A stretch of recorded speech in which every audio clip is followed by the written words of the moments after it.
Our next question comes from Bronwyn Dendell. Hi. Thank you. 4 years ago, two women from Bilo sat in a Q&A audience and they asked the panel why our friends from Bilo were taken and why they can't come home.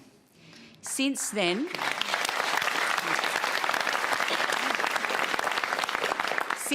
4 years later, this family have been imprisoned on Christmas Island and were kept there until their 4-year-old daughter, Thanika, was so ill she had to be flown to a hospital in Perth.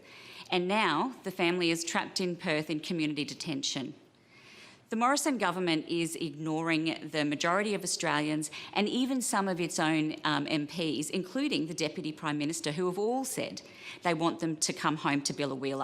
We're terrified that Mr Morrison is waiting until after this election to force this family to danger, because he tried to do that after the last election.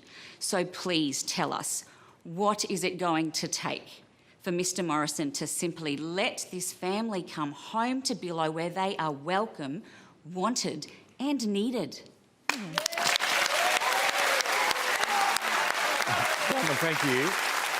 Keith Pitt, Bronwyn references Barnaby Joyce, your leader. His position's well known on this family. What's your position?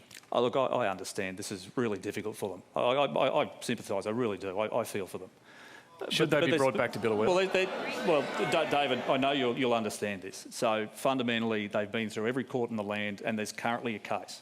So they're currently before the courts again. As a cabinet minister, right, I can't make remarks. You understand the reason for this, and I know you do. Barnaby Joyce has made remarks, and he's even more senior than you. He's the Deputy Prime Minister. Well, this is about my remarks, so I'll come back to Alex Hawke. Well, as the Immigration Minister, he is the only one that has all of the facts. I don't have all of the facts. I just want to get some clarity, though, on whether this family should be brought back to Bilo. Labor's position, Murray Watt. Absolutely, yes. Clear. That family should be allowed to go back. So, Murray, you're going to change the border protection rules for Australia. You're going to set a precedent case. Well, David, Keith, you were just trying to argue the opposite point. Keith, put that question again. I've actually met with a number of the advocates, and I can see some of them here. And congratulations for your tireless work over 4 years on behalf of this family. I mean, there are any number of reasons that this family should be allowed to go back to Bilo. The basic humanity that Bronwyn was talking about, this is a community that wants this family back. This country is screaming out for meat workers and other skilled workers. The dad is a meat worker. He was working in the meat working plants in Bilo before he was taken away. The mum was volunteering at St Vinny's. They were doing everything that anyone ever asks a refugee to do in this country, and they'd integrated fully. They were loved by the community. The minister has the power at will to allow this family to go back. He could have done it at any point in the last 4 years, and he can do it now. And that's before we get to the fact that it's cost the taxpayer $50 million over 4 years in locking this family up, running it through the courts. It is just wrong on every level, and they should be allowed back. Yeah, David. Just very quickly, Bob. My union, the CFME, has been called racist because we see these people coming in. Your government was bringing in 300,000 or 400,000 a year, taking our jobs and undermining our pay and conditions. And Keith is dead right. No, I believe this Bilo family should come here. No question about it. I believe they should come here, right? Bronwyn, can I just quickly come back to you?